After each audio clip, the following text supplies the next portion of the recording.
A single particle from deep space can carry more energy than a major league fastball. These are cosmic rays, mysterious atomic fragments screaming into our atmosphere from the darkest corners of the universe. They are not mere specks of dust, but high-energy visitors that hold encrypted secrets about the most violent events in existence. By staying until the end, you will uncover the top 25 most baffling cosmic rays ever detected, each one a puzzle that defies our current laws of physics. We will encounter particles that should not exist, strange patterns in the sky with no clear source, and signals that might be whispers from the dark matter itself. What cosmic mystery do you think could rewrite our understanding of reality? It began with a single, silent impact in the Utah desert. In October 1991, a network of detectors known as the Fly's Eye Observatory recorded something impossible. A single atomic nucleus, likely a proton, slammed into our atmosphere with an energy so staggering it was given a name born from pure astonishment, the "Oh my God" particle. Its energy was measured at approximately 300 exa-electron volts. To put that into a human scale, this single subatomic bullet was traveling with the kinetic energy of a baseball thrown at 90 miles per hour. It carried millions of times more energy than anything we can create in our most powerful particle accelerators like the Large Hadron Collider. The detection was not just a record, it was a profound violation of a cosmic speed limit. Physicists call it the Greisen-Zatsepin-Kuzmin, or GZK, cutoff.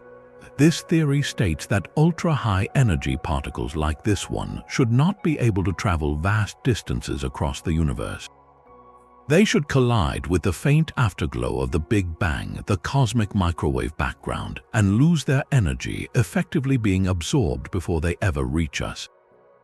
The "Oh my God" particle did not get the memo. It arrived with full force, meaning it could not have traveled from a very distant source. So where did it come from? The leading suspect is something monstrously powerful and relatively close by. Perhaps the supermassive black hole at the heart of an active galaxy within our local cosmic neighborhood. Other theories are even more exotic, suggesting decays of unseen super-heavy dark matter particles or defects in the very fabric of space-time. Its existence forces a simple, unsettling question. What nearby cosmic engine is capable of launching a single proton with the force of a major league pitch? The "Oh my God" particle was not just a discovery. It was the first direct evidence that our universe contains natural particle accelerators of unimaginable fury, operating right in our galactic backyard. And it was merely the opening act for the enigmas to come. The mystery of a single impossible particle soon multiplied into a pattern. Years after the "Oh my God" particle stunned scientists, its modern successor, the telescope array in the Utah desert, began to see something equally strange. It was not just one rogue particle, but a cluster of them. The data revealed a clear and unexpected hotspot, a concentrated patch in the northern sky from which an unusual number of the very highest energy cosmic rays seemed to originate. This discovery, cosmic ray number 24, the telescope array hotspot, shattered a fundamental assumption. For decades, physicists believed these ultra-high energy messengers should arrive uniformly from all directions, like a gentle, isotropic rain. The hotspot meant the rain was not falling evenly at all. It was pouring more heavily from one specific window in the cosmos. This anisotropy, this directional imbalance, was a major clue. It suggested a local source, a relatively nearby cosmic beacon firing these atomic bullets in our general direction. The prime suspect became a fascinating object known as an active galactic nucleus, or a GN. Imagine a galaxy with a supermassive black hole at its heart, greedily devouring surrounding matter. As material spirals in, it heats up to incredible temperatures, creating a brilliant, raging engine that can blast out jets of particles at nearly the speed of light. Such an engine could easily be the particle accelerator we are looking for. The challenge is that the hotspot is not a precise pinprick of light. It is a broad, fuzzy region in the sky about the size of 20 full moons. Within that vast celestial search area, there are many potential candidates, including several known active galaxies, but none line up perfectly with the very center of the hotspot. This fuzziness is not a flaw in the data, it is physics in action. The most energetic cosmic rays are still charged particles, protons or atomic nuclei. As they race across millions of light years, they are deflected by the weak but pervasive magnetic fields that weave through the emptiness of intergalactic space. Think of it like a cosmic wind blowing the particles off course. By the time they reach us, their paths are scrambled. We see the general neighborhood they came from, but not the exact address. So the search continues. Is the source one of those known active galaxies, its signal blurred by magnetic interference? Or could it be something entirely unknown and closer, a source of such power that it has remained hidden in plain sight? The hotspot is a compelling address written in the sky, but the return letter has yet to be delivered. While we search the sky for a specific source, another profound mystery lies hidden in the sheer numbers themselves. If you were to plot the arrival rate of cosmic rays against their energy on a graph, you would not see a smooth, sloping line. Instead, you would witness a dramatic, jagged landscape with distinct features that look almost like the joints of a leg. The first and most famous of these features is known simply as the knee. Around 10 to the 15th electron volts, the equivalent of about 1 peta-electron volt, the steady stream of incoming particles takes a sudden, sharp dive. The flux, or the number of cosmic rays hitting Earth, drops off precipitously. It is as if a cosmic dam has been reached, and beyond it, the river of particles becomes a much thinner trickle. This is cosmic ray number 23, the anomalous knee in the spectrum, and it represents a fundamental shift in the rules of the universe. For decades, the leading theory held that our galaxy's cosmic rays, at least up to this energy, were primarily accelerated by shock waves from exploding stars, supernova remnants. These vast, expanding shells of debris were thought to be our galaxy's natural particle accelerators, capable of boosting protons and nuclei to incredible speeds over thousands of years. The knee, however, suggests these stellar explosions have a limit. They may simply run out of steam, unable to confine particles long enough to push them beyond this peta-electron volt barrier. It is the point where the galactic accelerator maxes out, but if supernovas cannot do it, what can? This is where the mystery deepens. The energy just beyond the knee must come from a different, more powerful class of cosmic engines.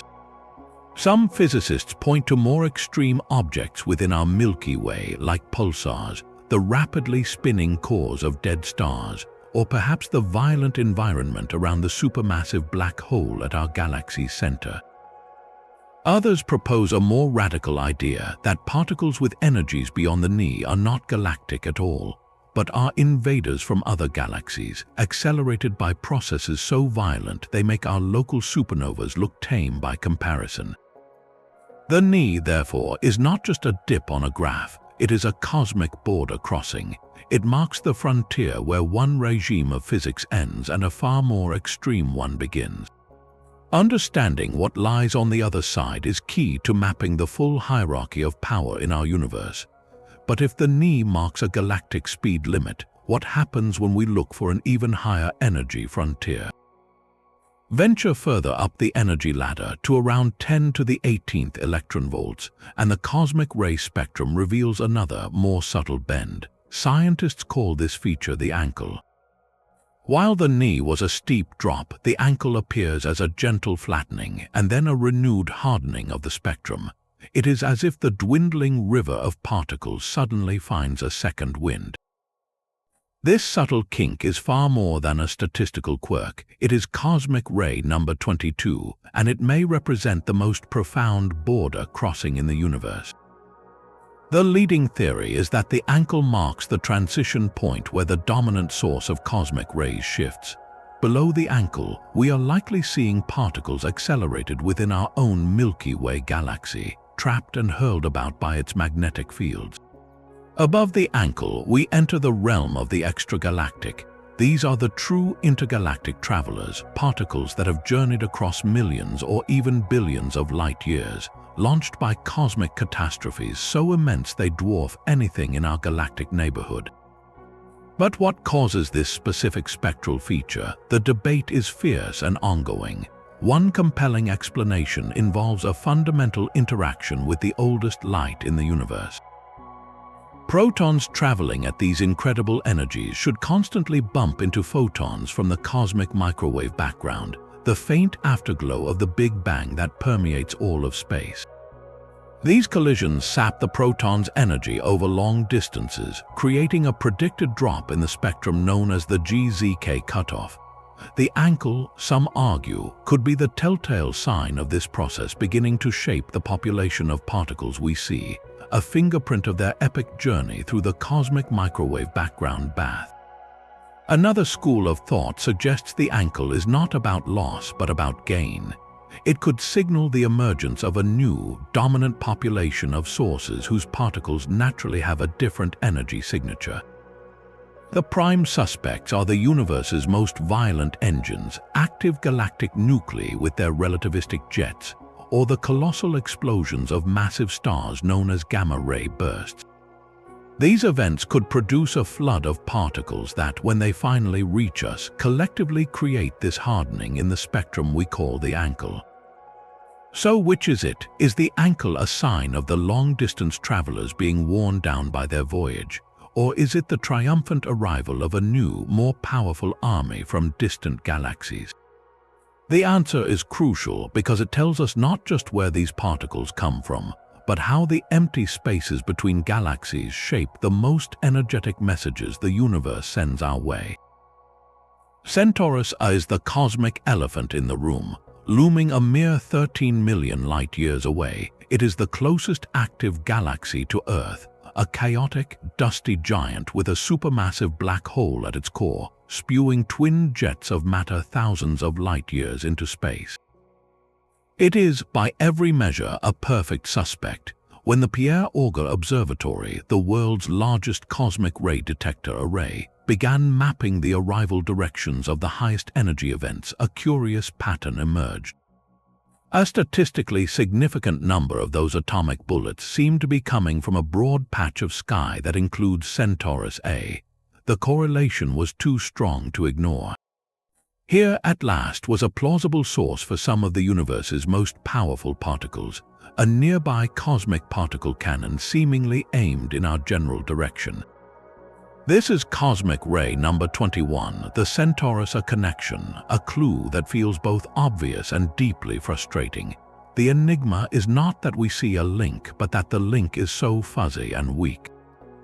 If Centaurus A is such a prolific accelerator, why isn't the signal overwhelming? Why don't we see a brilliant, unambiguous pinpoint of cosmic rays streaming from its location? The answer lies in the fundamental challenge of cosmic ray astronomy itself. Unlike light, which travels in straight lines, cosmic rays are charged particles, primarily protons and atomic nuclei. As they voyage across the intergalactic void, they do not travel unimpeded. They are constantly nudged and bent by the weak but pervasive magnetic fields that thread the space between galaxies. Imagine trying to trace the path of a pinball by only seeing where it finally exits the machine. The wild bouncing and ricochets inside make it nearly impossible to know which flipper launched it. That is our predicament with Centaurus A. By the time a proton from its jets travels 13 million light-years to reach us, the galaxy's magnetic winds have scrambled its trajectory beyond recognition. What was a precise beam becomes a diffuse spray. We see the general neighborhood of the source, but the address is blurred. This magnetic scrambling leaves the connection tantalizingly unproven. It is a compelling statistical hint, not a smoking gun. The particles we detect could indeed be from Centaurus A, or they could be from another, unknown source in that same patch of sky, their paths bent to mimic an origin near the active galaxy. The search continues, requiring ever more precise measurements and sophisticated models of the intergalactic magnetic field, a map we are still drawing. Centaurus stands as a prime example of the central paradox in this field, the maddening gap between a beautiful, logical suspect and the definitive evidence needed for a conviction. While we search for the sources of mighty atomic nuclei, a different kind of messenger reveals a separate, electrifying mystery. This one involves not the building blocks of atoms, but their mirror opposites. Enter cosmic ray number 20, the mysterious excess of antimatter positrons. Positrons are the anti-particle twins of electrons, identical in mass but carrying a positive charge instead of a negative one. They are not mythical, we can create them in laboratories, and we know they are produced naturally in space when high-energy cosmic rays collide with interstellar gas. The puzzle began when space-based detectors, first the PMEL mission, and then the supremely sensitive AMS-02 instrument on the International Space Station, made a precise census of these antimatter particles. They expected to see a certain number of high-energy positrons based on our understanding of these standard collisions. What they found was a clear and significant excess. Above a certain energy, there were simply more positrons arriving than conventional astrophysics could explain. It was as if someone had left a tap running in the cosmos, pouring extra antimatter into the mix. The immediate and most tantalizing explanation points to the shadow universe of dark matter. Many theories propose that dark matter, the invisible substance that makes up most of the mass in the cosmos, could be made of exotic particles that are their own antiparticles.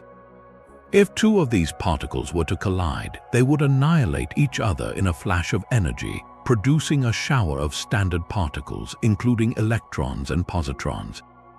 The observed excess could be the faint radioactive signature of this dark matter decay happening all around us. It is a breathtaking possibility, a direct signal from the hidden 85% of the universe's matter. Yet the cosmos is rarely so simple. There is a compelling astrophysical suspect that could also explain the data: pulsars. These rapidly spinning neutron stars are natural powerhouses, generating intense magnetic fields that can rip particles from their surfaces and accelerate them to tremendous energies. The complex interactions around a pulsar could easily produce copious amounts of electron-positron pairs. If a few of these powerful, nearby pulsars exist along the right sightlines, their combined output might perfectly mimic the signal we see. The debate between these two possibilities, dark matter versus pulsars, is one of the most heated in modern physics. Scientists are meticulously measuring the positron spectrum, looking for a subtle telltale drop-off at the highest energies that could act as a fingerprint for one source over the other. So far, the data remains stubbornly ambiguous. This positron excess is a perfect storm of a mystery, sitting at the crossroads of particle physics, astrophysics, and cosmology. It forces us to confront a thrilling either-or scenario. Are we seeing the long-sought-after evidence of dark matter particles interacting in the halo of our galaxy? Or have we simply underestimated the prolific output of nature's own antimatter factories, the pulsars? The answer, when it comes, will fundamentally reshape our understanding of the universe's most basic constituents. Rising from the heart of our own galaxy are two colossal structures that defy simple explanation. Stretching 25,000 light-years above and below the galactic plane, they are known as the Fermi bubbles. These are not made of gas in the ordinary sense, but are immense balloons of ultra-hot plasma, glowing faintly in the highest energy gamma rays. Their discovery was a shock, a reminder that our seemingly quiet galactic neighborhood has a violent past. These bubbles are cosmic ray number 19, a ghostly monument to an ancient cataclysm, and they are almost certainly filled with a sea of high-energy particles, a reservoir of cosmic rays. The prime suspect for their creation is the sleeping giant at the very center of the Milky Way, our supermassive black hole, Sagittarius A star. While it is relatively quiet today, the sheer scale of the Fermi bubbles suggests a period of unimaginable fury in the past. The leading theory is that millions of years ago, Sagittarius, a star, went through an active phase, feasting on a tremendous amount of surrounding matter. This feeding frenzy would have generated powerful jets or a massive outflow of energy, blasting material outward from the galactic core in both directions. This eruption would have acted like a cosmic pressure washer, carving out these vast cavities and filling them with accelerated particles that still glow with gamma radiation today. The mystery is not just what happened, but how it happened and when. The exact mechanism that accelerated particles to the energies needed to create the bubble's gamma-ray glow remains debated. Was it the shock waves from a single titanic outburst, a short-lived burp of cosmic proportions? Or is it the result of a longer, more sustained period of weaker activity, a series of smaller eruptions over eons? The bubble's sharp edges and symmetrical shape hint at a relatively sudden, powerful event, like a short-lived jet from the black hole. Yet their continued presence and energy also allow for the possibility of ongoing, gentler particle acceleration at their boundaries. This connects directly to one of the biggest puzzles in our own cosmic backyard, the origin of galactic cosmic rays. For a century, we have known that a steady rain of these particles bathes our solar system, but identifying their sources has been maddeningly difficult. The Fermi bubbles present a compelling case for a major contributor. They are a nearby, albeit ancient, particle accelerator of staggering size. The cosmic rays generated during their formation, or even accelerated within them still, could be diffusing out into the wider galaxy, mixing with the population of particles from supernova remnants. This means a portion of the cosmic rays we detect on Earth might carry the imprint of our own black hole's past rage. They are a fossil record of a time when the center of our galaxy was a place of terrifying brilliance, a silent echo that still shapes the particle environment of our Milky Way today. The search for individual sources becomes even more compelling when the cosmic rays arrive in groups. Among the rarest and most provocative signals are what astronomers call cluster events, where two or more ultra-high energy cosmic rays appear to come from the same tiny patch of sky, and they arrive within a relatively short window of time. This is cosmic ray number 18, and such clusters are far more than a curiosity. They are a statistical shock, given how uniformly these rare particles are thought to be sprinkled across the heavens. Finding a pair or a trio that line up so closely in both direction and timing is extraordinarily unlikely by pure chance. It is the cosmic equivalent of two bullets fired from a gun millions of light years away, hitting the same small target on Earth within days or weeks of each other. That kind of precision hints at something profound, a single, powerful source that had a brief, violent outburst. It suggests we are not seeing the steady hum of a cosmic engine, but its sudden, catastrophic scream. The most promising candidates for such transient, brilliant events are among the most violent phenomena known. One is a flaring, active galactic nucleus. While we think of these black hole engines as constantly active, their output can vary wildly. A sudden surge of matter falling into the black hole could trigger an intense, short-lived burst of acceleration, launching a focused blast of ultra-high energy particles into space. If that blast is aimed roughly in our direction, we might detect a small cluster of particles arriving over a period of months as the burst washes over our solar system. An even more dramatic possibility is a tidal disruption event. Picture a star wandering too close to a supermassive black hole. The immense gravitational forces do not just swallow it whole, they stretch and shred the star into a long, thin stream of gas in a process called spaghettification. As this stellar debris swirls into a glowing disk around the black hole and is ultimately consumed, it releases a titanic flash of energy across the electromagnetic spectrum. This cataclysm could also act as a natural particle accelerator, capable of producing a brief, intense beam of the highest energy cosmic rays. The challenge and the heart of the mystery is catching these sources in the act.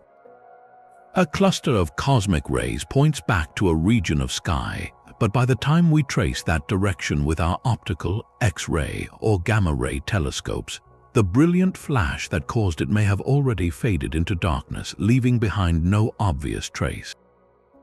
It is a detective story where the clue is a smoking gun, but the crime scene has gone cold by the time we arrive. To solve it, astronomers are working to create a rapid response network, linking cosmic ray detectors with telescopes that can instantly swivel to look at the suspected origin point. The goal is to catch the fading afterglow of the catastrophe that launched these atomic messengers. A confirmed match would be a monumental breakthrough, finally pinning a specific, fleeting cosmic cataclysm to the most energetic particles in the universe. Until then, each cluster event remains a tantalizing whisper, a hint that somewhere not long ago a celestial monster roared. The universe has a built-in speed bump for the most powerful travelers. This is the Greisen-Zatsepin-Kuzmin cutoff, a theoretical wall born from a simple, elegant idea. A proton traveling at nearly the speed of light across billions of light years will not have an empty road. Its path is filled with the faint, cold glow of the cosmic microwave background, the leftover heat from the Big Bang itself. For an ultra-high energy proton, these harmless-looking photons are not just background noise, they are a minefield. When such a proton smashes into one of these ancient photons, the collision is so violent it can create new particles, most notably a short-lived particle called a pion. This process steals a tremendous amount of energy from the original proton. Over vast intergalactic distances, this effect should act like a cosmic filter, systematically draining the energy of any proton trying to travel from a distant source. The result is a predicted sharp drop or suppression in the number of cosmic rays we should detect above a certain extreme energy. For decades, this was a beautiful, untested prediction. Then, early data from the largest observatories seemed to confirm it.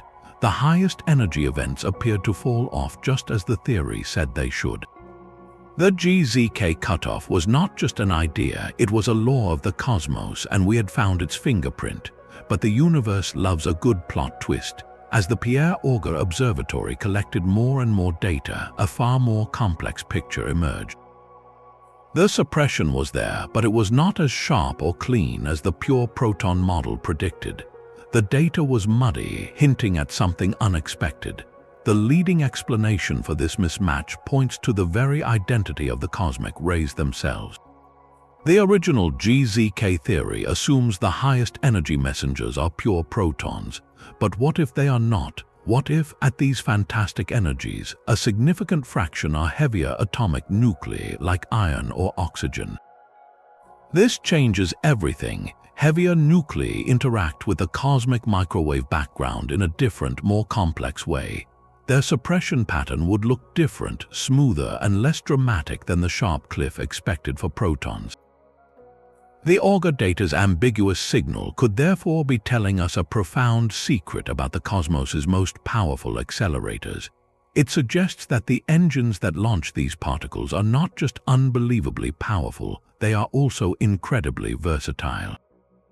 They must be capable of stripping atoms bare and accelerating not just single protons, but the heavy cores of entire elements to these ludicrous speeds. This, in turn, places severe constraints on what those sources could be.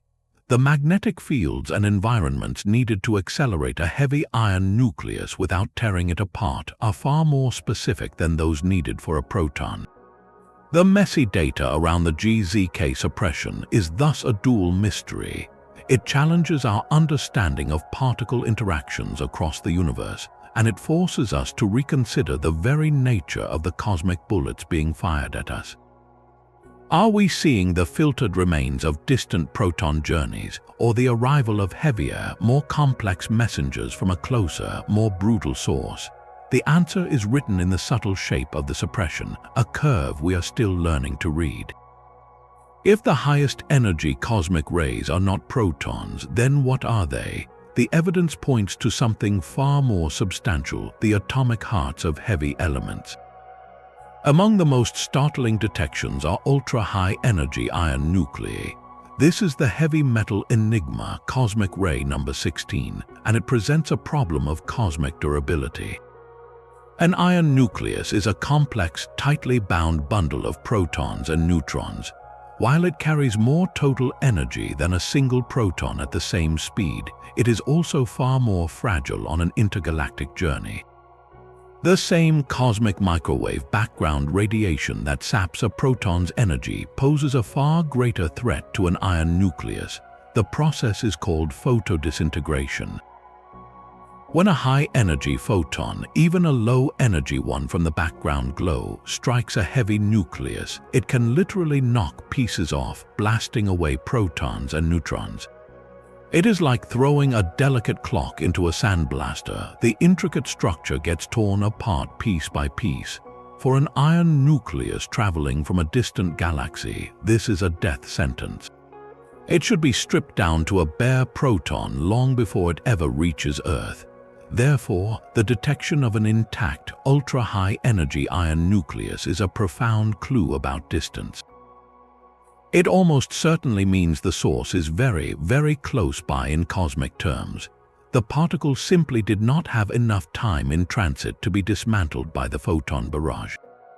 This points our search to our local galactic neighborhood within the Milky Way or its immediate satellite galaxies, but this proximity creates its own puzzle. What local engine is powerful enough to accelerate something as heavy as an iron atom to such phenomenal speeds? A supernova shockwave, the standard galactic accelerator, might manage it, but pushing an iron nucleus to the very highest energies we detect is pushing that model to its absolute limit. It demands conditions of exceptional violence and perfect magnetic confinement. The presence of heavy nuclei also tells a vivid story about the birthplace of these cosmic rays. Iron is not forged in the gentle fires of main-sequence stars like our Sun. It is the ash of stellar furnaces created in the final, violent moments of massive stars or in the colossal explosions of supernova themselves. To be accelerated, this iron must have been freshly minted and then immediately injected into the cosmic accelerator.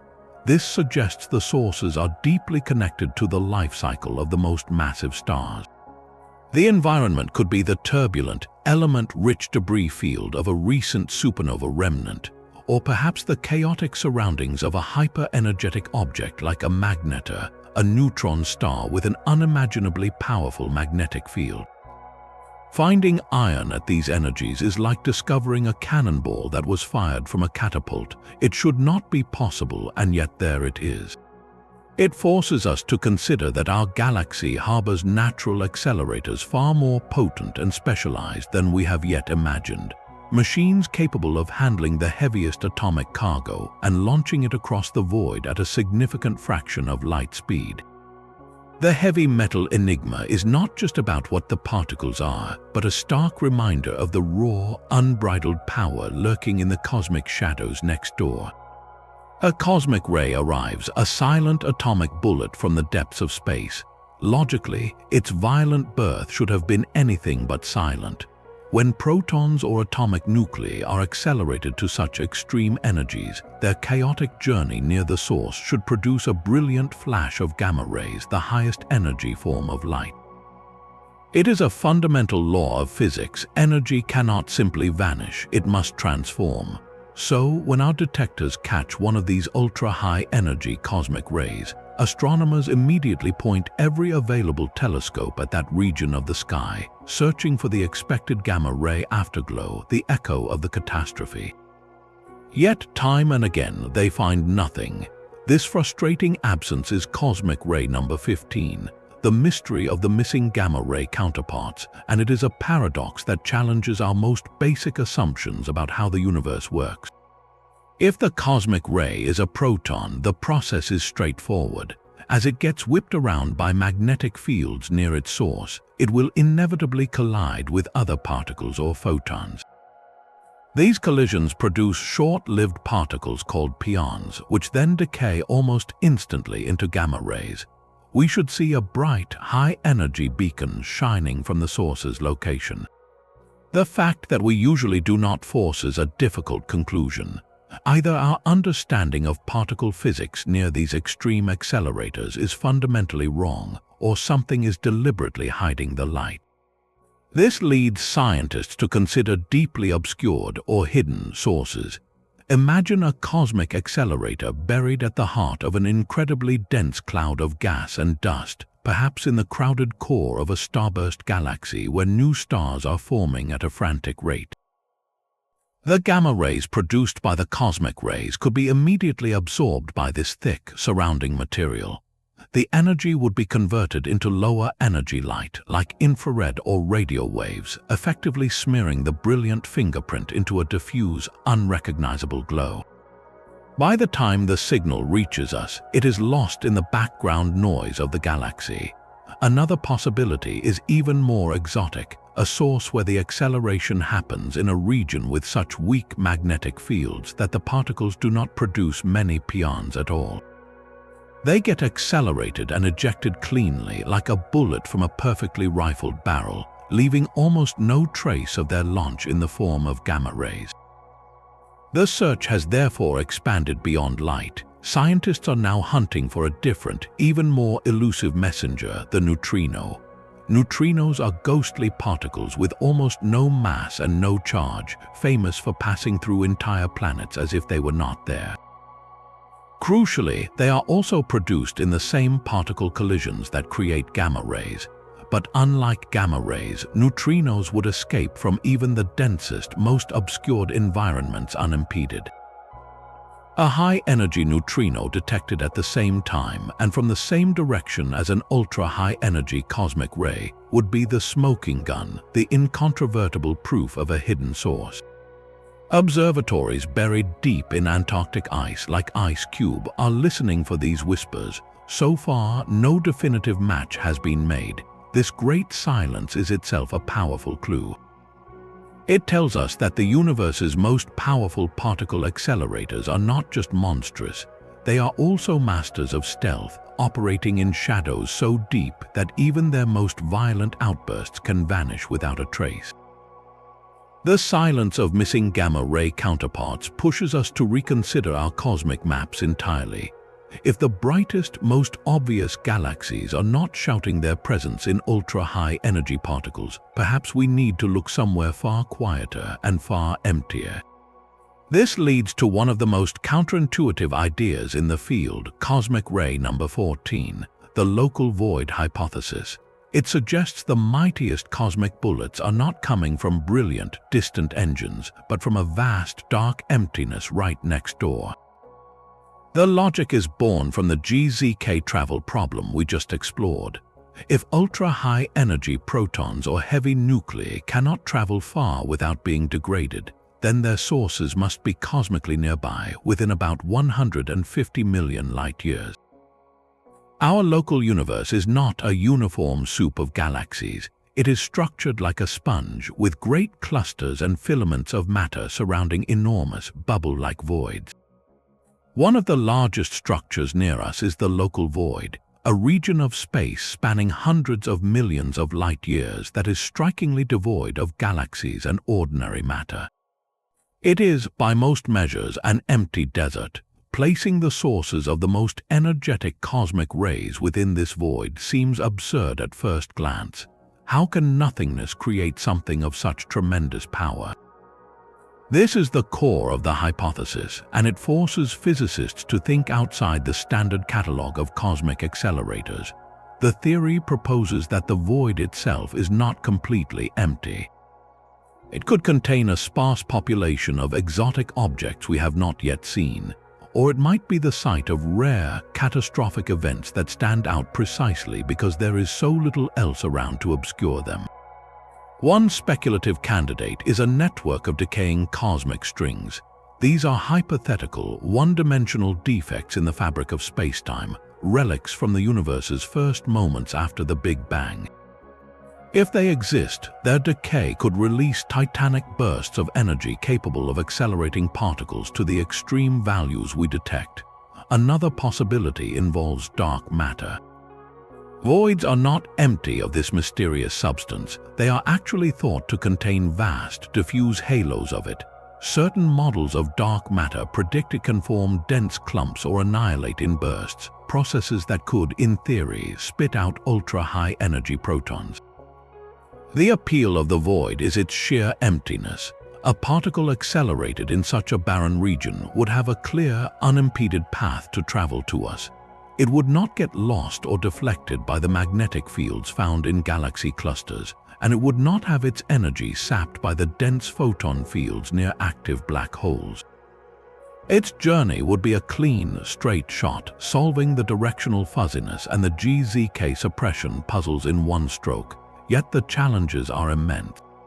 The primary question remains, what is the engine? We have no confirmed observations of any phenomenon within the local void that could serve as such a monstrous particle accelerator.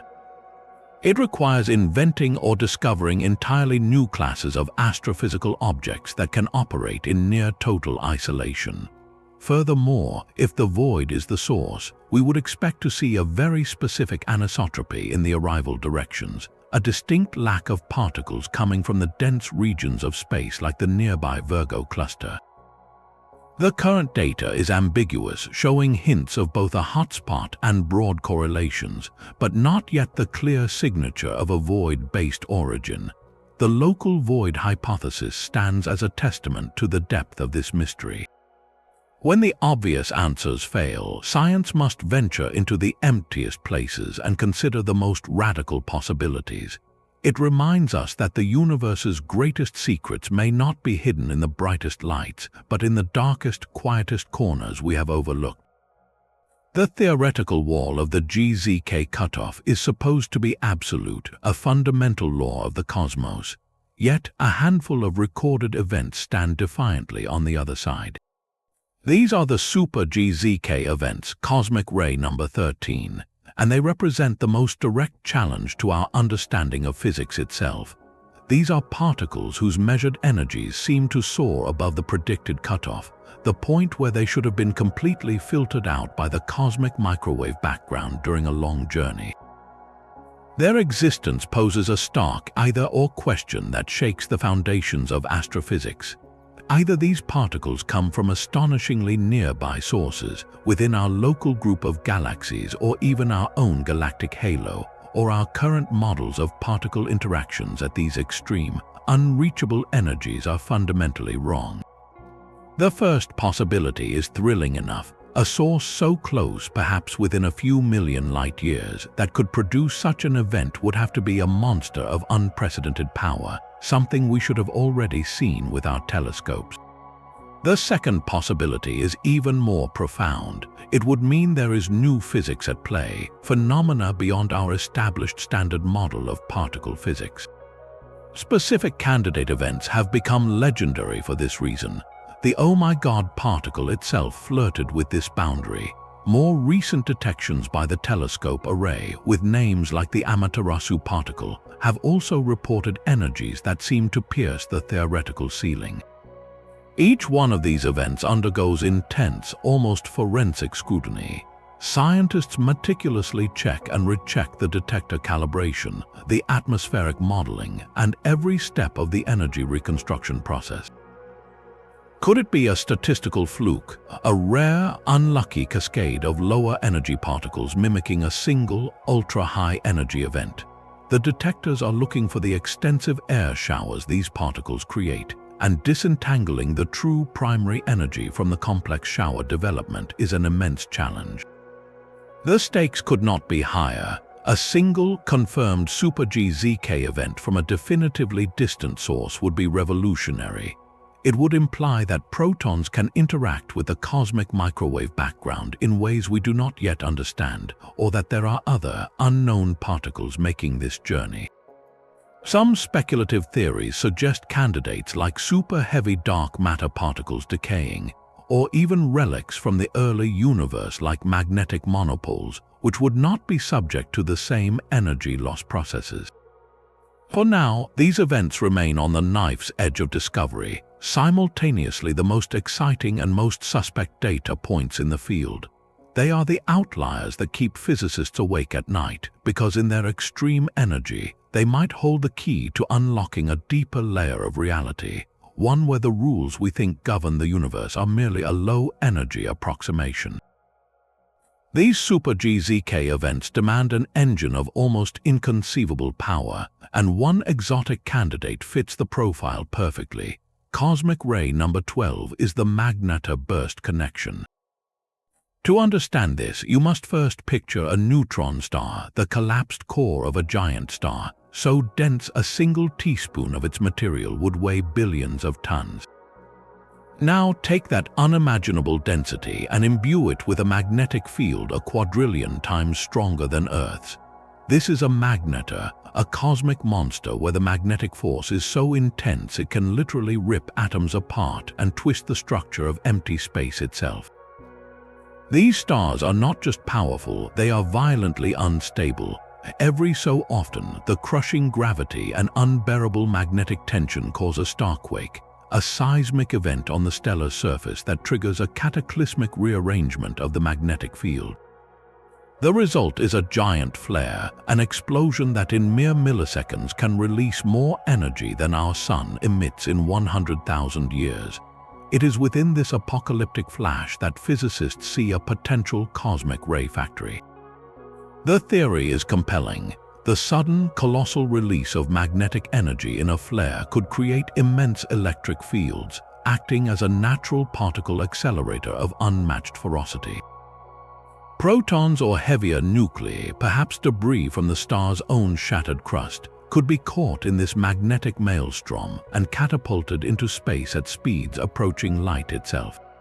For a brief, brilliant moment, a magnetar could become the most powerful particle accelerator in the entire galaxy. The enigma lies in proving this connection.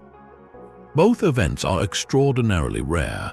A giant magnetar flare in our galaxy is a once-in-a-decade event if we are lucky, detecting an ultra-high energy cosmic ray that can be convincingly linked back to it is a needle in a haystack search across both space and time.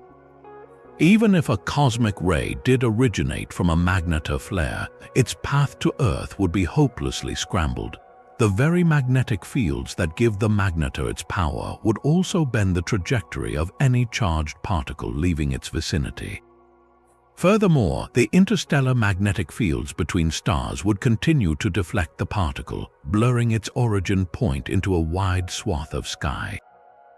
By the time it reaches us, tracing it back to a single, specific flare is a monumental statistical challenge, yet the possibility is too tantalizing to ignore. Could these exotic, hypermagnetic stars be the hidden engine rooms for a significant fraction of the cosmic ray population, especially the heavy nuclei? Some scientists think so. They propose that while supernova remnants may dominate the lower energy cosmic rays, the extreme high energy tail of the spectrum, the particles that push the very limits of physics, might be the exclusive domain of magnetars. A single, well-timed giant flare from a relatively nearby magnetar could inject a flood of ultra-high energy particles into the galactic environment, contributing to the mysterious hotspots and clusters we struggle to explain. The search continues, with astronomers on high alert, hoping to catch a magnetar in the act of its explosive fury and see if a shower of enigmatic atomic bullets arrives on Earth in the aftermath. It is a cosmic timing challenge of the highest order, waiting for two of the universe's rarest signals to align. That search for a dark matter fingerprint brings us to the heart of a modern treasure hunt. Cosmic ray number 11 is the hunt for a dark matter signature, and it transforms our detectors from cosmic observatories into forensic instruments. The premise is deceptively simple. If dark matter is a particle, and if those particles can interact with each other, they might occasionally annihilate upon contact, converting their mass into a burst of familiar particles and radiation. Alternatively, if they are unstable, they could slowly decay. Either process would inject a specific, unnatural mix of particles into the galaxy, a mix that our cosmic ray detectors could, in theory, pick up. Scientists are not looking for a general excess, but for a precise spectral signature. Imagine the cosmic ray data as a complex musical chord. The astrophysical background from pulsars and supernova is like the roar of an orchestra, a broad, continuous sound. A dark matter signal would be a single, pure, and distinct note played sharply above that roar. That note could be a sudden, narrow peak in the energy spectrum of positrons, a specific bump in the flux of antiprotons, or a peculiar line in the map of gamma rays coming from the galactic center. Finding such a peak would be the smoking gun, a direct message from the invisible 85% of the universe's matter. The enigma and the immense frustration lies in the background. Our galaxy is a messy, violent place filled with natural particle accelerators that produce their own positrons, antiprotons, and gamma rays. A pulsar's furious winds can create positron pairs that mimic a dark matter signal. Antiprotons are routinely made when standard cosmic rays collide with interstellar gas clouds. The galactic center blazes with gamma rays from countless unknown processes. Teasing apart a potential dark matter note from this cosmic cacophony is one of the highest stakes puzzles in science. It requires exquisite precision and a deep understanding of astrophysics we do not yet fully possess. Experiments like the alpha magnetic spectrometer on the space station meticulously measure the positron and antiproton spectra, searching for any anomaly that cannot be smoothed away by adjusting our models of pulsars and supernova remnants. Gamma-ray telescopes stare at the dense core of the Milky Way, looking for an excess that aligns with the predicted distribution of dark matter in the galactic halo, rather than the distribution of visible stars. Every tentative signal, every faint bump in the data sparks a firestorm of debate. Is this finally it, or is it just another pulsar we failed to account for? This hunt exemplifies a profound shift in how we explore the cosmos. We are no longer just astronomers looking at light. We are particle detectives sifting through a rain of atomic fragments, searching for the one clue that was never meant to be found. The answer is hidden within the noise, a whisper waiting to be heard. The hunt for dark matter's signature is a search for a ghost in the data, but another experiment tackles a different kind of identity crisis. The Pierre Auger Observatory in Argentina, a sprawling network of 1,600 water tanks covering an area the size of Rhode Island, was built to solve a fundamental question: what exactly are these ultra-high energy cosmic rays made of? Are they protons, the lightest atomic nuclei, or are they heavier elements like nitrogen, silicon, or even iron? The answer is cosmic ray number 10, the Pierre Auger composition puzzle, and the data paints a picture that is deeply confusing. It suggests the particles are not one thing, but a shifting mix that changes as you go up the energy scale. At the very highest energies, the data seems to indicate a transition from lighter particles, likely protons, to a heavier composition. This is not a minor detail, it is a clue that could rewrite the map of cosmic accelerators. But why is measuring something as basic as composition so incredibly difficult? The cosmic ray itself never reaches the ground. It shatters in the upper atmosphere, creating a cascading avalanche of secondary particles called an extensive air shower. The Pierre Auger detectors do not see the primary bullet, they see the expanding splash of its debris. Determining the original particle's identity is a forensic science. Scientists must look at the shape of that splash, how deeply the shower develops in the atmosphere, and the mix of particles that hit the ground. A heavy iron nucleus, for instance, will interact sooner and produce a shower that develops higher in the atmosphere compared to a proton of the same energy. It is like distinguishing whether a bomb that destroyed a building was a small, high-explosive device or a larger, slower-burning one by only studying the pattern of the rubble. This entire process relies on incredibly complex computer simulations of how these high-energy particles interact with our atmosphere. These simulations are based on our best understanding of particle physics, but at energies millions of times beyond what we can test in laboratories. That understanding has gaps. Different models of these high-energy interactions can interpret the same shower data in different ways. One model might say a particular shower was caused by a proton, while another, equally valid model, might insist it was a nitrogen nucleus. This model dependency is the heart of the enigma. It means the composition results are not hard facts but interpretations, and they fuel a fierce debate about the nature of the sources. If the mix is light, dominated by protons, it points to certain types of accelerators, perhaps the immense jets from active galactic nuclei, which are excellent at accelerating single protons.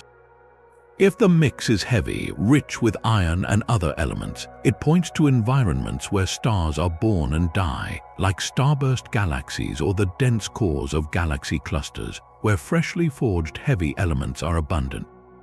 The Pierre-Auger data, with its hint of a shift toward heavier nuclei at the highest energies, leans toward the latter.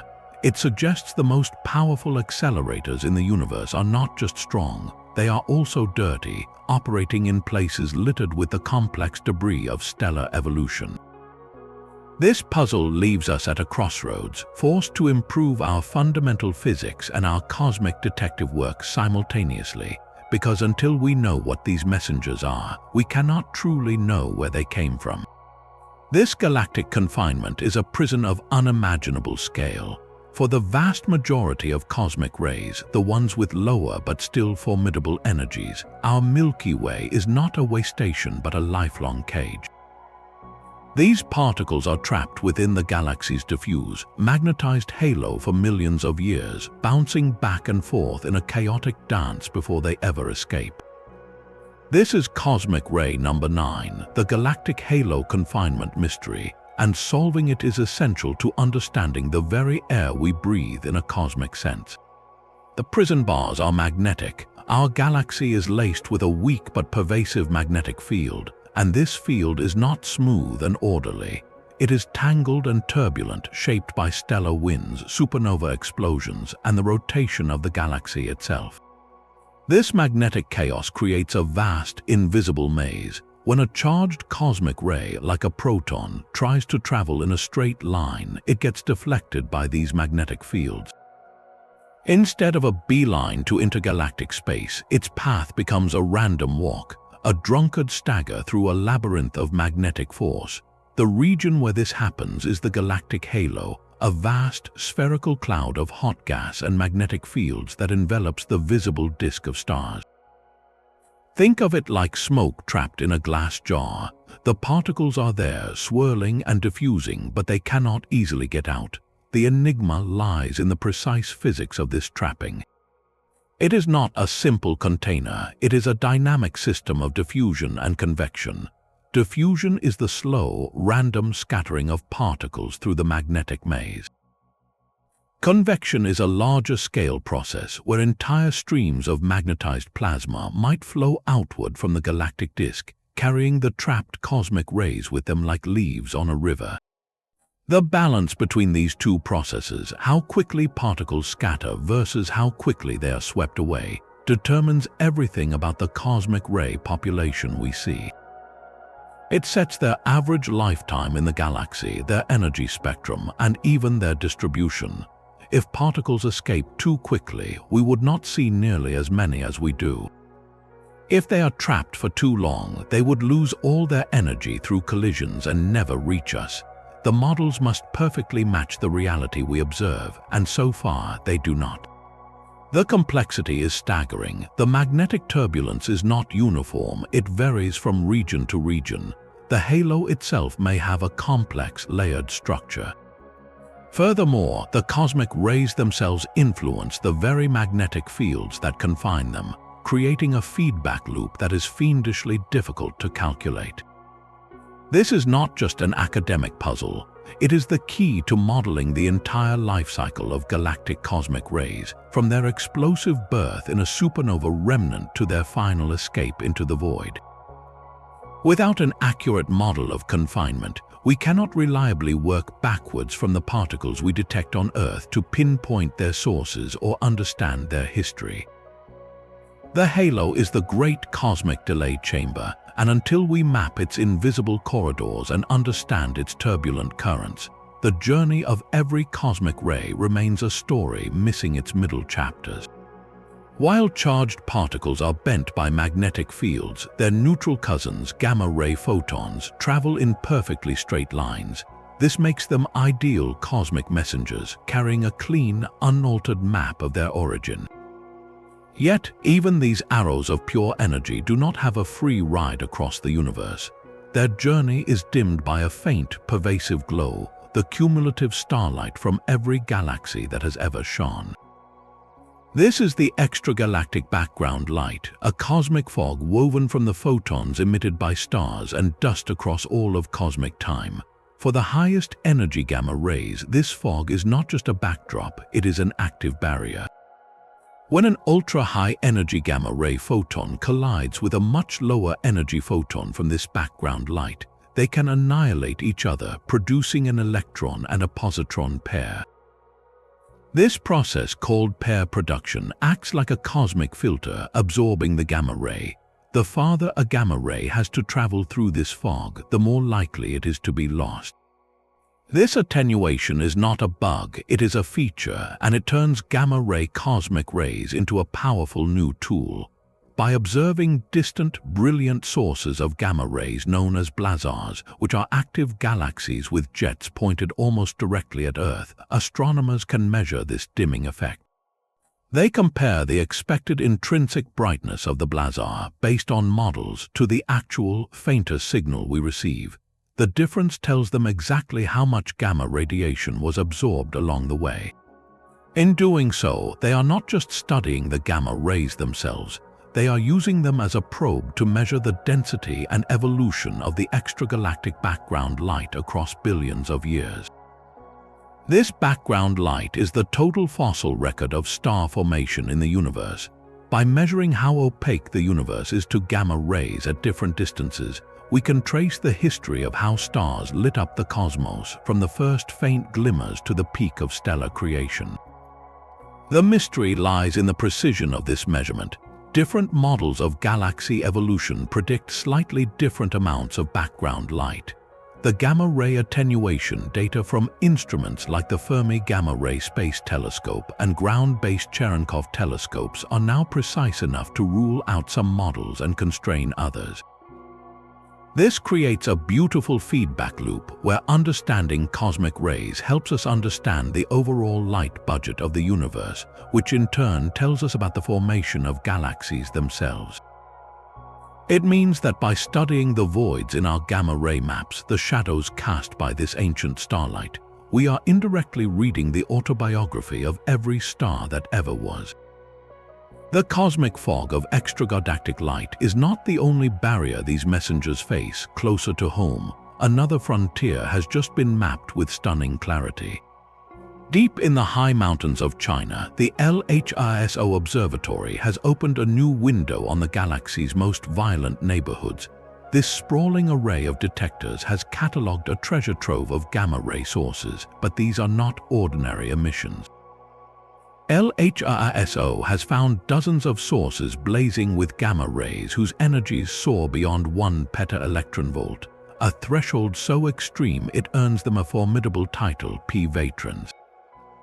These are the long-sought natural accelerators within our own Milky Way, cosmic engines capable of pushing particles to energies of at least 1 quadrillion electronvolts.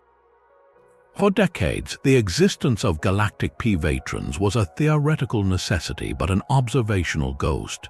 We knew particles in our galaxy reached these energies, as evidenced by cosmic rays themselves, but we could never pinpoint the factories that made them. LHRSO changed the game by finally seeing the gamma ray glow these accelerators produce. The enigma is no longer about whether they exist, but about what exactly they are. The prime suspects are a roster of the galaxy's most powerful objects. Supernova remnants have always been the leading candidate.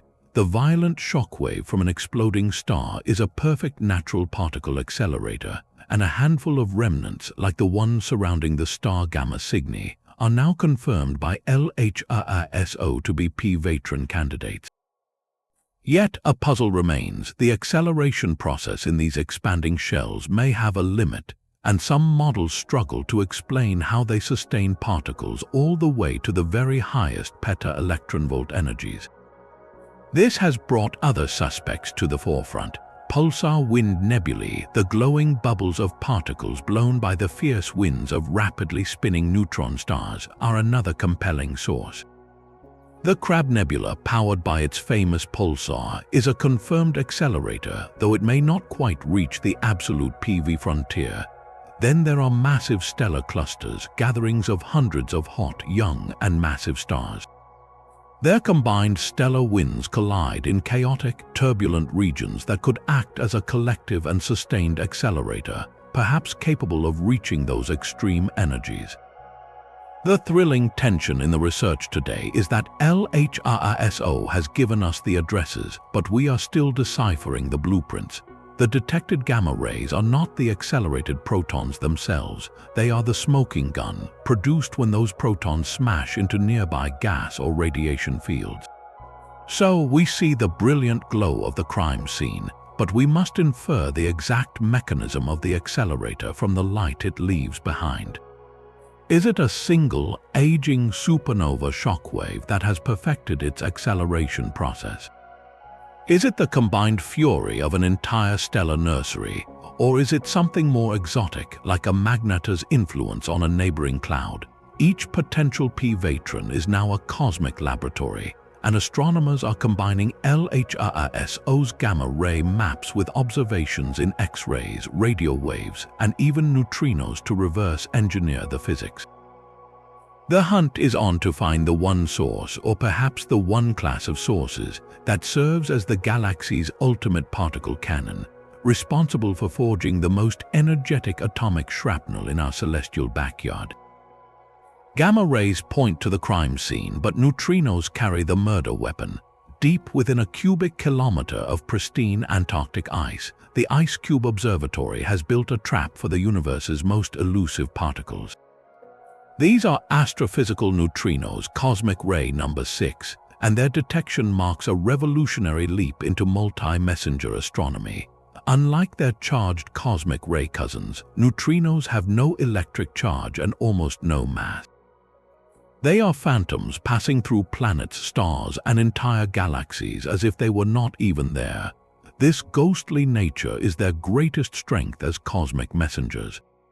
A neutrino produced in the heart of a violent, obscured source will escape cleanly, traveling in a perfect straight line across billions of light years, completely unaffected by magnetic fields or intervening matter. It points directly back to its birthplace. For decades, detecting them in meaningful numbers was a dream. Then Ice Cube began to see them, not just a few, but a diffuse background of high-energy neutrinos clearly coming from beyond our solar system. The central enigma became a matching game. Could we connect a specific, powerful neutrino to a specific, violent event seen in light? The first triumphant match arrived in September 2017. Ice Cube detected a single, extraordinarily high-energy neutrino and sent out an automated alert. Telescopes around the world and in orbit swiveled to look. There, in the direction the neutrino pointed, was a known blazar, an active galaxy named TXS 0506+056 in a state of extreme flaring. This was not a coincidence. The timing and the position aligned with near-perfect precision. For the first time, humanity had identified a specific celestial object as a source of both high-energy neutrinos and gamma rays. This connection was a revelation. It confirmed that the chaotic environments around supermassive black holes, where matter is torn apart and accelerated to relativistic speeds, are indeed powerful natural particle accelerators. The process that creates the brilliant gamma-ray flare also generates neutrinos, likely from the decay of pions produced when accelerated protons collide with nearby photons or gas. This single neutrino event provided the missing evidence that these active galaxies are cosmic ray factories. Yet, for every successful match, there are countless neutrinos that arrive without any obvious counterpart. Their silent, solitary journeys highlight a deeper mystery. The universe is filled with brilliant gamma-ray sources, but only a tiny fraction seem to produce detectable neutrinos at the same time. This suggests that the conditions for efficient neutrino production, and by extension, proton acceleration, are special. It may require a dense target of material for the protons to slam into, like a cloud of gas near the black hole jet, or a particular state of magnetic turbulence. The neutrinos are telling us that not every bright flare is a hadronic accelerator. Some may be powered by different processes involving only electrons. Each neutrino detection is therefore a filter, separating the true cosmic ray accelerators from the cosmic imposters that merely shine with light. As the catalog of astrophysical neutrinos grows, a new map of the universe is being drawn, not in light but in these ghostly particles. This map promises to reveal the hidden locations of the universe's most powerful engines, the ones operating behind thick veils of dust where gamma rays cannot escape, but neutrinos stream forth unimpeded. The silent whispers from the ice are beginning to shout the answers we have sought for a century. Our sun is far more than a source of light and warmth. It is the conductor of a vast, invisible symphony that plays out across our entire solar system. This cosmic performance directly shapes the rain of particles that reaches our planet, a phenomenon scientists call solar modulation. It is the reason the flux of lower-energy cosmic rays waxes and wanes in a rhythm tied to the sun's own 11-year heartbeat. At the peak of solar activity, our star becomes a furious, stormy giant. It hurls out the solar wind, a relentless stream of charged particles, and its magnetic field grows tangled and powerful. This heightened activity does not create cosmic rays. Instead, it acts as a protective shield. The turbulent solar wind and its embedded magnetic field form a kind of magnetic turbulence that fills the heliosphere, the vast bubble of space dominated by the sun's influence. As galactic cosmic rays, those ancient atomic fragments from distant supernova, try to enter our solar system, they must fight their way through this churning magnetic barrier. The particles are scattered and deflected, and many lose energy in the process. The result is that during solar maximum, the dose of cosmic rays bathing Earth actually decreases. It is a counterintuitive relationship. When the sun is most active, the cosmic ray, whether here at home, is calmest. The enigma lies in the sheer complexity of modeling this space weather with perfect precision. The heliosphere is not a smooth, symmetrical bubble. It is a dynamic and lopsided structure shaped by the sun's motion through the interstellar medium. Predicting exactly how the solar wind's magnetic turbulence will interact with incoming cosmic rays is a monumental task in plasma physics. We must account for solar flares, coronal mass ejections, and the ever-shifting structure of the sun's magnetic field. This is not an abstract puzzle. It has direct practical consequences for our technology and our ambitions. During periods of low solar activity, when the sun's shield weakens, more cosmic rays penetrate deep into the inner solar system. These high-energy particles can zap satellite electronics, causing glitches, memory errors, and even permanent damage. For astronauts traveling beyond Earth's protective magnetic field to the Moon or to Mars, this increased radiation flux poses a serious health risk, raising the lifetime chance of cancer and other ailments. Some research even suggests a subtle, controversial link between cosmic ray flux and Earth's climate, as these particles may influence cloud formation by ionizing molecules in the atmosphere. Studying solar modulation, therefore, is a matter of practical survival as we become a spacefaring species, but it also provides a unique laboratory. By watching how the sun's changing mood alters the cosmic ray signal we detect, we can map the invisible structure of the heliosphere itself. Each variation in the cosmic ray count is a sonar ping echoing through the magnetic contours of our solar bubble, helping us understand its size, its shape, and its ultimate role as the first line of defense between our fragile world and the relentless atomic rain from the galaxy beyond. Gamma-ray bursts are the universe's most violent tantrums. In mere seconds, these cataclysmic explosions can release more energy than our sun will emit in its entire 10 billion-year lifetime. They are the death cries of massive stars collapsing into black holes or the mergers of incredibly dense neutron stars. For decades, astrophysicists have theorized that these unimaginable blasts must be perfect engines for accelerating particles to the highest conceivable energies. This is cosmic ray number 4, the forbidden energy events from gamma-ray bursts, a theoretical promise that has proven maddeningly difficult to confirm. The logic is impeccable. A gamma-ray burst unleashes a relativistic jet of particles and radiation moving at over 0.99 times the speed of light. Within this jet, shock waves and turbulent magnetic fields create conditions of staggering violence, a natural particle accelerator far more potent than anything in our galaxy. Protons or atomic nuclei caught in this maelstrom could, in theory, be boosted to energies that dwarf even the oh my god particle. They would become the ultimate cosmic rays, stamped with the unique signature of the universe's most extreme birth. Yet, for all this compelling theory, the observational evidence remains a ghost. No single ultra-high energy cosmic ray has ever been definitively, conclusively linked to a specific gamma-ray burst. This is the heart of the enigma. Why, if the universe is filled with these brilliant particle accelerators, can we not see their products arriving at our door?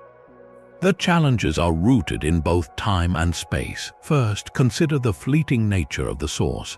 A typical gamma-ray burst is over in a flash, its brilliant gamma-ray signal lasting from a few milliseconds to a few minutes.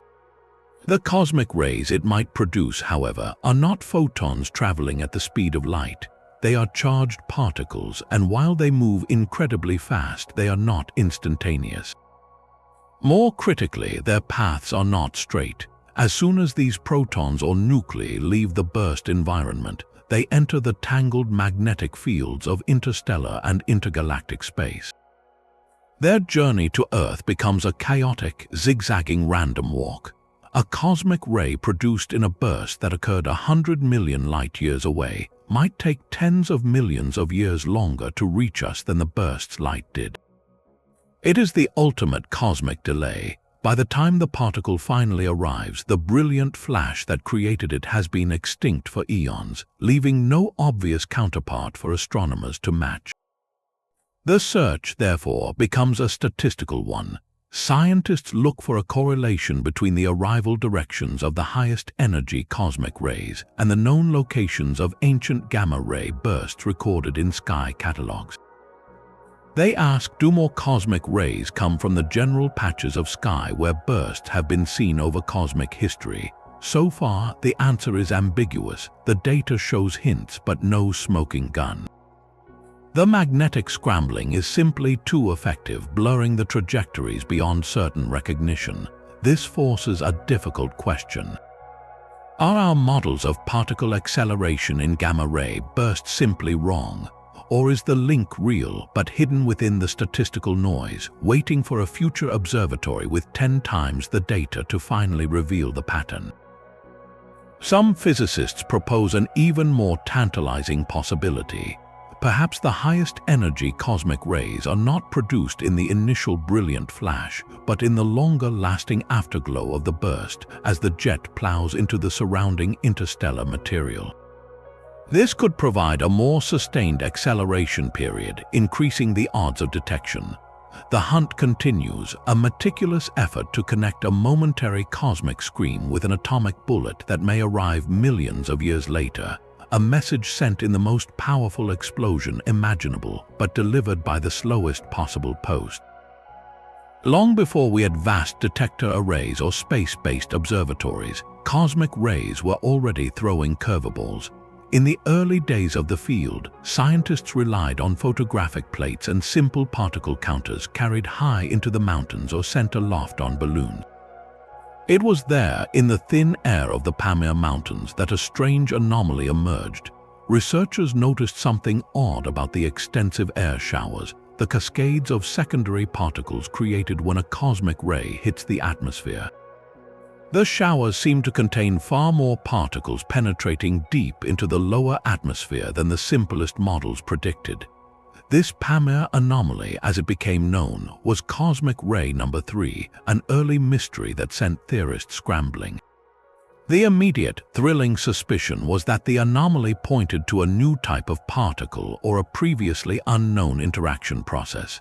It hinted at physics beyond the standard model, a possibility that electrified the small community of cosmic ray researchers. They were, after all, the original particle physicists, using the atmosphere itself as their detector and the cosmos as their accelerator. Every unexpected bump in the data was a potential portal to a deeper layer of reality. The story of the Pamir anomaly, and others like it from those pioneering decades, is a lesson in scientific humility and progress. As detection technology improved with better emulsion plates and eventually electronic counters, the picture clarified. Many of these early anomalies, including aspects of the Pamir data, were gradually resolved. They were often attributed to a combination of factors: imperfect understanding of how showers developed, statistical fluctuations inherent in the small number of events they could capture, or subtle environmental effects at high altitudes that were not fully accounted for. What seemed like a new particle was frequently just the complex fingerprint of a known process, seen through a blurry lens. Yet to dismiss these early puzzles as mere mistakes would be to miss their profound importance. Each anomaly, whether ultimately explained or not, served as a crucial goad.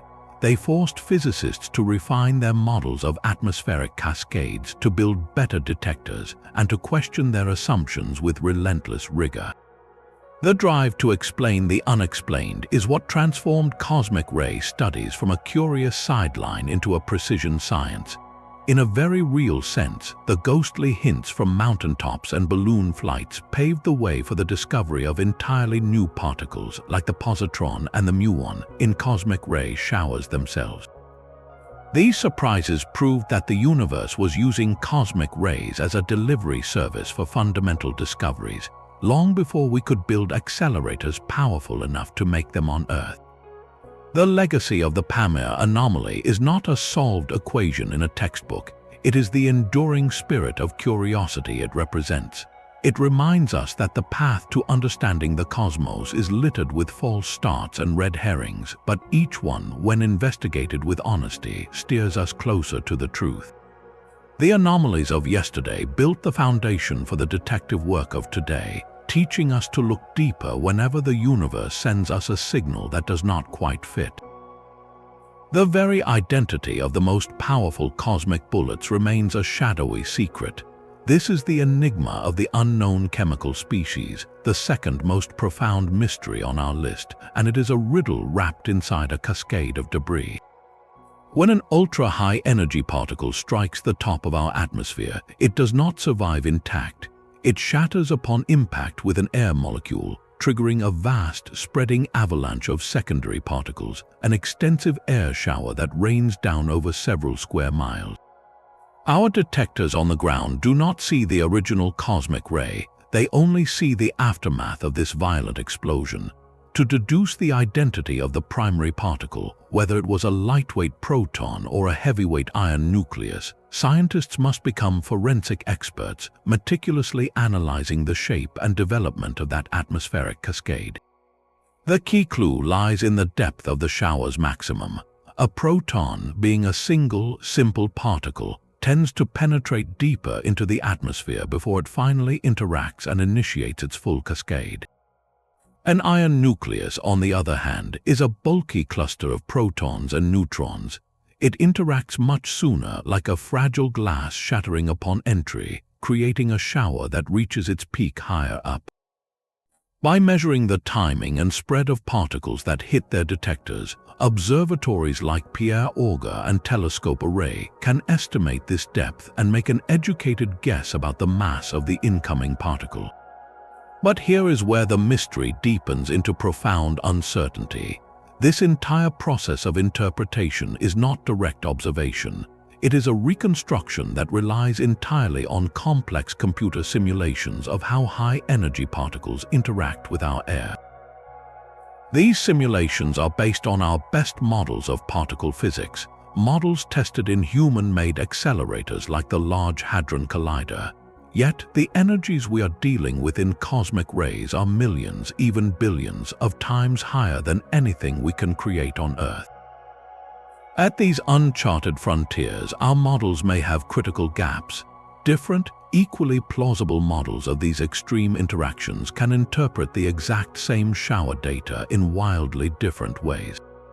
One simulation might conclude a particular event was caused by a proton, while another might insist it was a nitrogen or even a silicon nucleus. The data itself is silent on the truth. It is only through the lens of our theoretical assumptions that we give it a voice. This model dependency means the composition results we hear about are not hard facts, but interpretations shrouded in a fog of theoretical uncertainty. The stakes of this identity crisis could not be higher. The true nature of these particles holds the definitive key to their origin. If they are predominantly protons, it points to certain types of cosmic accelerators. Proton-only beams suggest sources with clean environments and incredibly powerful, orderly magnetic fields, like the relativistic jets from active galactic nuclei. These engines are excellent at plucking single protons and accelerating them to fantastic speeds. If, however, the mix is heavy, rich with iron, oxygen, and other elements, it tells a completely different story. It points to dirty, chaotic environments where stars are born, live, and die violently. A source that accelerates iron must be a place where that iron was freshly forged, likely in a supernova, and then immediately injected into the accelerator. This implicates places like the dense cores of starburst galaxies, or the turbulent shock fronts of young supernova remnants still expanding through clouds of their own stellar debris. The current data from the largest observatories paints a confusing, evolving picture. It suggests that the composition might not be static but changes with energy. At the very highest energies, there are hints of a shift from lighter particles toward a heavier mix. Could it be that we are seeing the transition from one population of sources to another, or is this shift merely an artifact of our imperfect models? Some theorists even speculate about the possibility of exotic nuclear species, ultra-heavy elements or rare isotopes that our simulations do not properly account for. The answer remains locked within the cascade, a fundamental unknown that forces us to question both the particles from the depths of space and the very laws we use to understand them. Until we crack this code, every map we draw of the universe's most powerful engines is sketched in shifting sand. That final question of identity leads us to the ultimate cosmic cliffhanger. After 24 enigmatic clues, from ghostly particles to silent gamma-ray bursts, we arrive at the single greatest unsolved puzzle in this century-long search. What, in the name of all that is powerful, are the actual cosmic engines that can fire atomic bullets with energies 100 million times greater than our mightiest machine, the Large Hadron Collider? We have a gallery of suspects, each a monster in its own right, but the evidence against any one of them remains frustratingly circumstantial. The prime suspect has long been the active galactic nucleus, a supermassive black hole gorging on matter and blasting out jets of plasma at nearly light speed. It has the raw power, the magnetic chaos, and the longevity to be a prolific cosmic ray factory. Yet, for all its promise, we have never caught one in the definitive act of producing an ultra-high-energy proton we can trace back with certainty. Then there are the cataclysmic one-off events, the gamma-ray bursts and tidal disruption events.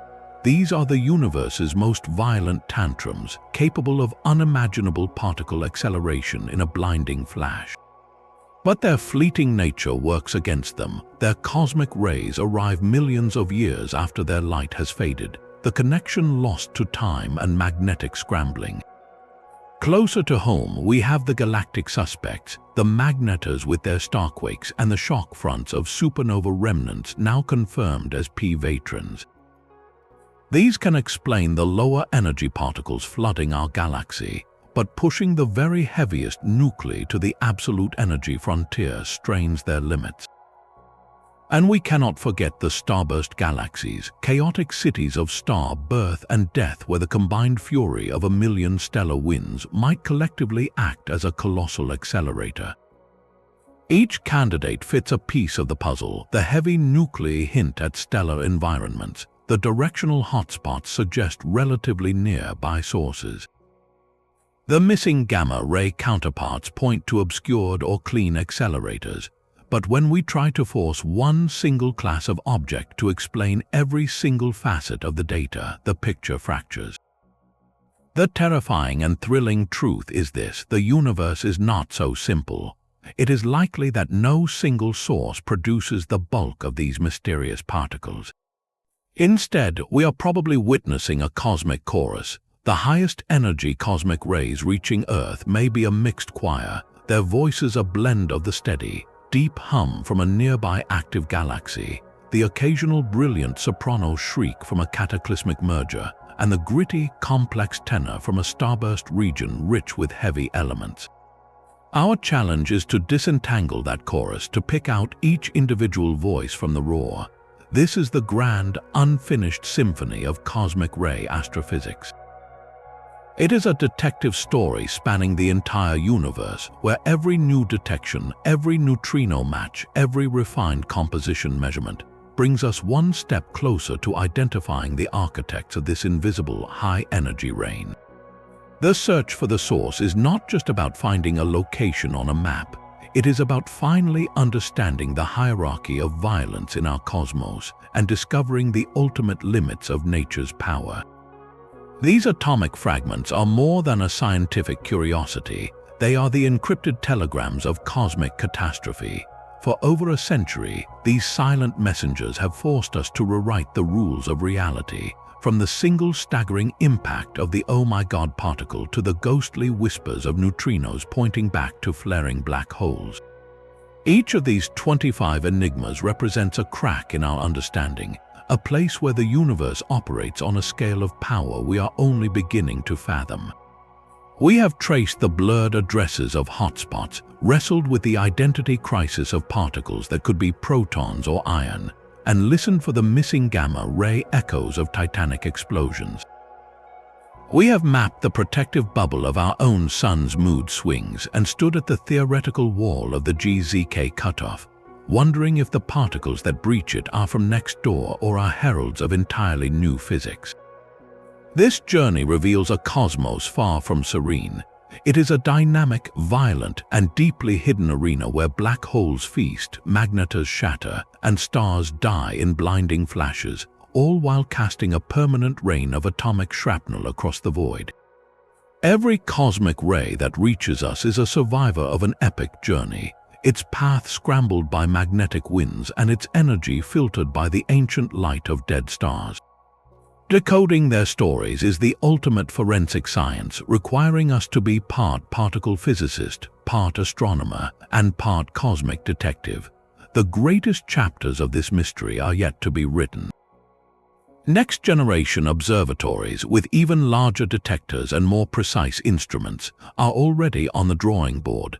They will catch more of these rare messengers, pinpoint their origins with sharper clarity, and perhaps finally hear the clear note of dark matter or witness a cosmic engine in the act of firing its most powerful shot. The conversation between these particles and our curiosity is far from over. So we turn the question to you: which of these cosmic ray enigmas captures your imagination the most? Is it the baffling origin of the oh my god particle, the silent promise of a dark matter signature, or the cosmic chorus of sources we have yet to fully hear?